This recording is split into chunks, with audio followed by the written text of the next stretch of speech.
portable grinder today, a handheld. We're going to talk about a portable grinder today, a handheld. We have a couple different models of these. You may have one with paddle handles down here. This particular model has a side switch, but they all work the exact same. They're going to be used to cut metal. Typically, we're going to end up using these. You can use them to cut pipe, you can cut square bar, threaded rod, different things like that you're not able to get a chop saw into to cut. You're going to be able to use this thing here. Now, a couple of things that we want to make sure first is you want to make sure that you have the guard on this. Guard's very unique to this and to each one of these, so if you try swapping guards with another grinder, it probably won't work. Need to make sure you leave the guard on it. It's a safety OSHA requirement, so guards stay on. It'll help with sparks flying everywhere and not ending up in your eyes or possibly in your hands. Now, the next thing you want to check is make sure your blade. You don't want a blade that has any chips or chunks taken out of it or any cracks.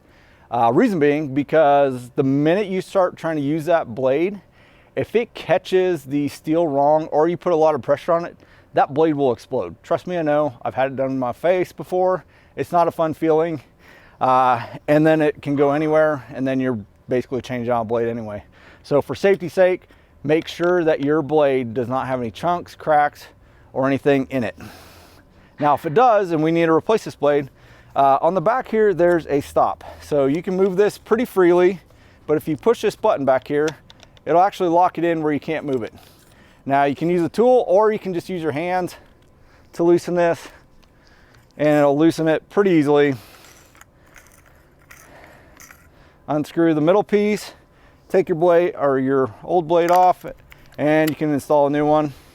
This blade's fine, so we're just gonna throw it right back on, and we're gonna put this, screw this back on, righty tighty, lefty loosey, and tighten it again. Again, if you put it in the lock position, you can use your hand to finish tighten it. And you're good to go. You don't have to crank this very tight. It'll tighten itself once it starts spinning anyway. And it'll be easier to get off whenever you do need to swap out your blade. Now, to run this machine, again, like I said, some have a paddle, some have a switch. You're gonna plug it in, turn it on, and you wanna make sure it's in the off position before you plug it in. Obviously, if it's on and you plug it in, it's gonna start running. Who knows where it'll go? I've seen horror stories of it, but just make sure this is in the off position before you plug it in. To turn it on, all you can do is slide it up and it will lock into place.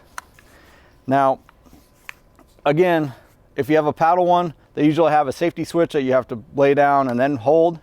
And the minute you let it go of it, it'll pop off.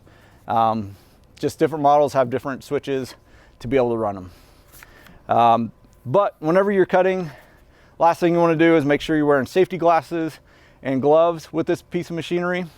Reason being, as you're cutting metal, obviously there's sparks and stuff that's going to be flying around. You don't want that stuff to end up in your eye. And then gloves, when metal's getting cut, it becomes hot. Last thing you want to do is burn your hands and things like that. So make sure you're wearing gloves when you're utilizing this piece of machinery to cut any sort of steel.